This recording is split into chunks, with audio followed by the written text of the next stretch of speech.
என்னடா ஜெயிக்கிறதுக்கு முன்னாடியே செலிப்ரேட் பண்றீங்க? அலகணத்தை கொடுக்கிற வெற்றியை விட ஜெயிக்கணும்னு வெறிய கொடுக்கிற தோல்வி தானே சூப்பர். விஜய் திருச்சியில பிரச்சாரம் பண்றதுக்காக ஃபுல் போலீஸ் பிரச்சனோட போயிட்டு இருக்கும்போது எலெக்ஷன்ல ஜெயிச்சிருவோம்னு தெரிஞ்சு அதை பாடியார் கூட சேர்ந்து செலிப்ரேட் பண்ணிட்டு இருக்காரு.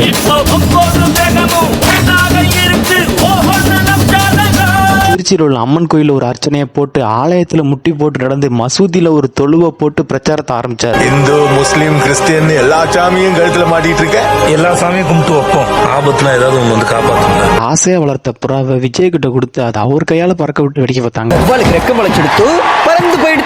டெடி அன்னைக்கு லவ்வருக்கு கொடுக்க வேண்டிய கிஃப்ட லவ்வரை விட விஜய் மேல அதிகமா பாசம் வச்சதால அவருக்கு டெடிவேர் பொம்மையை கிஃப்டா கொடுத்தாங்க. அதுனா லவ் பண்றவங்க எல்லாருமே ஆக்ரால இருக்கிற தாஜ்மஹாலை கிஃப்டா வாங்கி தரீங்க. தமிழ்நாட்டுல காதல் சின்னமே இல்லையா? போன வாட்டி பேட் கொடுத்தாங்க, இந்த வாட்டி பிக்ல ரீக்ரியேட் பண்ற மாதிரி ஃபுட்பால் கொடுத்துருக்காங்க. அதை வச்சு விஜய் கோல் போடாமலே ஜெயிச்சிட்டாரு.